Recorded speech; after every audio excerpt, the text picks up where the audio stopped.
वफाकी तहकीकाती इदारे FIA के additional director general north Rana Abdul Jabbar ने कहा है कि कश्ती हादसे के शिकार अफराद के अहले खाना मुतासरीन हैं, डरने के बजाय एजेंट का नाम बताएं। Additional director general north Rana Abdul Jabbar का कहना था कि मुतासरीन इन केसेस में गवाह भी हैं, इनको आइन के मुताबिक तहफ़्फ़ुज़ हासिल होगा।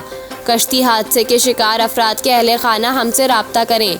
इंसानी स्मगलर्स के खिलाफ मुकदमात में गवाह का बयान इंतहाई अहम होता है।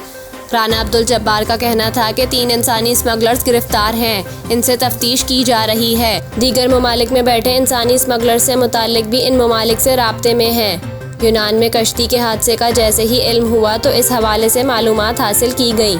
एडिशनल डायरेक्टर FIA का कहना था कि गुज़िश्ता साल हमने 19,055 मुश्तबा मुसाफिरों को ऑफलोड किया।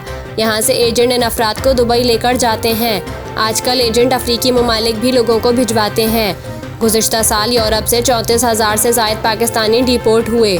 FIA की जानिब से ट्विटर पर भी शहरियों से अपील की गई है कि वो इंसानी स्मगलिंग में मुलव्विस अफराद के हवाले से मालूमात फराहम करें।